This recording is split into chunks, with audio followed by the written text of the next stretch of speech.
Hi everybody, Ninja Bowler here, and today we are going to take a look at this new Poppy album, Empty Hands. Here it is, the seventh full-length album of Miss Poppy, a solo female metal artist that deeps into metal genres like industrial metal, alternative metal, metalcore, and gent, if you want to call it a genre or not. Really, gent is more of a style of play, but you get my point. Um, Yeah, I really did enjoy this album. I will tell you that.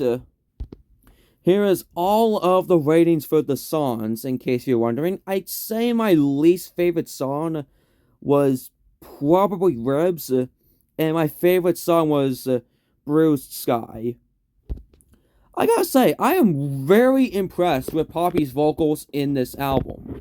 Keep in mind that this is my first experience, my first ever time listening to Poppy. So I went into this album with completely fresh eyes. So my review is probably gonna be more recency biased, maybe. Yeah. So yeah, as I said, the vocals I am very impressed with. Usually, when metalcore is in a metal album, it's usually two vocalists. Like, one vocalist will do, like, this very monstrous voice, and one vocalist will use their, like, normal voice. But in the case of Poppy, she nails it with switching to a monstrous voice and her normal voice. I gotta say, the usage of autotune is kind of excessive sometimes, but 9 times out of 10, it works fantastically. I gotta say, I am a little bit picky with the usage of autotune.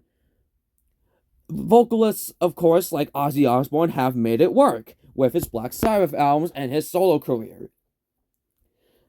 But like I said, sometimes it doesn't work, but most of the time it does.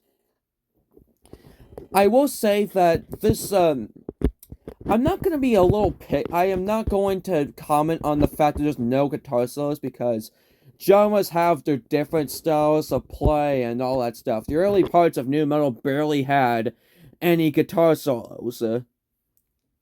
Like the album I'm wearing, the shirt of the album I'm wearing right now, which is System of a Down's Toxicity, 10 out of 10 album, by the way.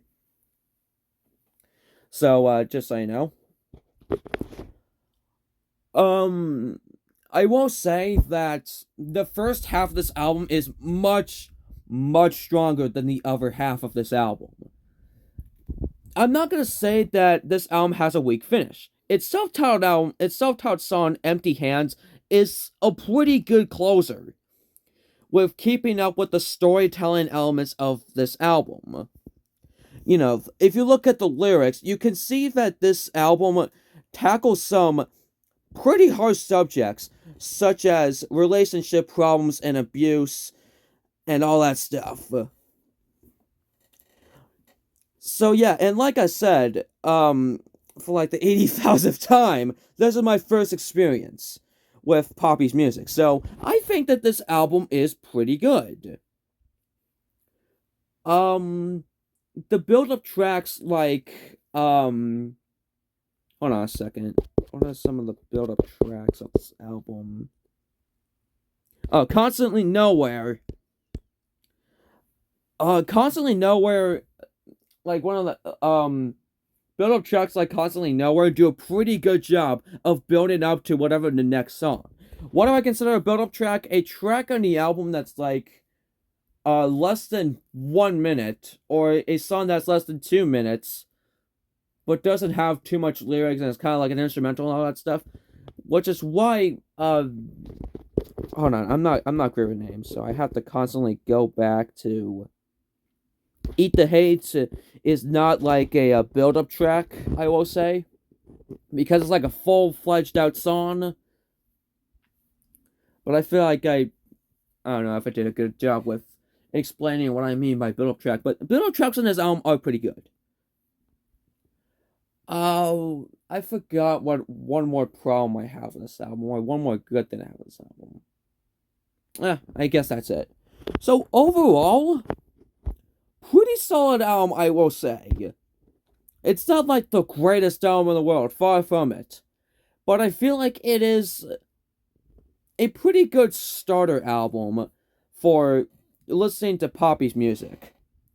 So because of that, that's why I am going to give this a strong 7 to a light 8 on this album. So there you have it. Yeah, if you want to recommend me any albums, whether it's metal or non-metal, I might review it. All that stuff. So, anyways, make sure you like, subscribe, send this video to another friend, and I'll see you guys later. Goodbye.